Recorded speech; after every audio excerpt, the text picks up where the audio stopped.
Cooker விசில மறந்து உணவு வீணாகி போச்சா?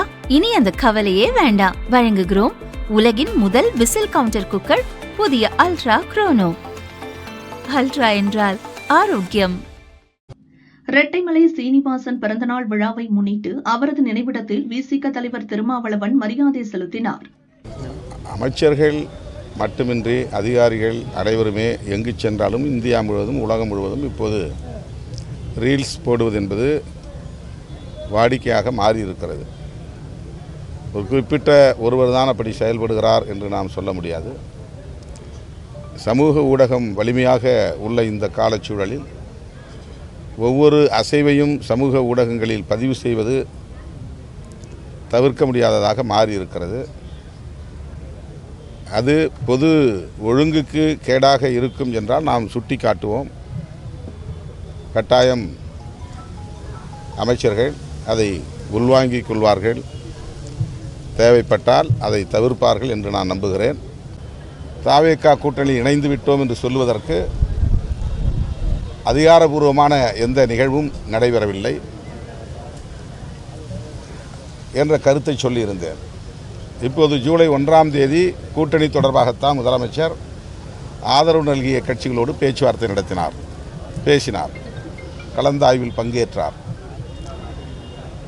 ஆனால் அந்த கூட்டத்தில் இறுதி முடிவு எதுவும் எடுக்கப்படவில்லை. ஆகவே அதன் பொருள் என்ன?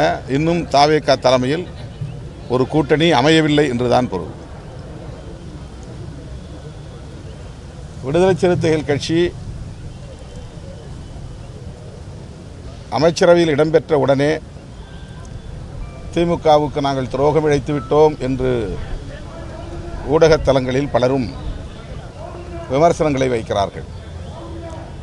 இந்த விமர்சனங்களுக்கு விடை சொல்லக்கூடிய வகையில் தான் நான் பதில் சொன்னேன். அப்படி நாங்கள் பதவி என்றவுடன் திடுமென ஒரு கூட்டணியை உதறிவிட்டு ஓடிவிடவில்லை. எடுக்கிற முடிவுகள் ஒவ்வொன்றையும் அப்போது கூட்டணி தலைமை என்கிற முறையில் அண்ணன் ஸ்டாலின் அவர்களிடத்திலே கருத்துக்களை பகிர்ந்து கொண்டோம். அவரை சந்தித்தும் பேசியிருக்கிறோம். அதைத்தான் நான் சொன்னேன். அந்த உறவு தொடர்கிறது, அந்த நட்பு தொடர்கிறது. அவருடைய கவனத்திற்கு சென்று கருத்துக்களை பகிர்ந்து கொண்டு அதன் பிறகுதான் ஆதரவு நல்கினோம் என்கிற வகையில் ஆமாம், இன்னும் திமுக கூட்டணியில் தான் தொடர்கிறோம் என்று பதில் சொன்னோம். அது அப்படியே இருக்கிற நிலையில் விடுதலை சிறுத்தைகள் கட்சியிலிருந்து அதிருப்தி அடைந்த ஒரு முன்னணி பொறுப்பாளரை திமுகவில் இணைத்தது எங்களுக்கு அதிர்ச்சி அளித்தது. அந்த அதிர்ச்சியை நான் வெளிப்படுத்தினேன், அவ்வளவுதான்.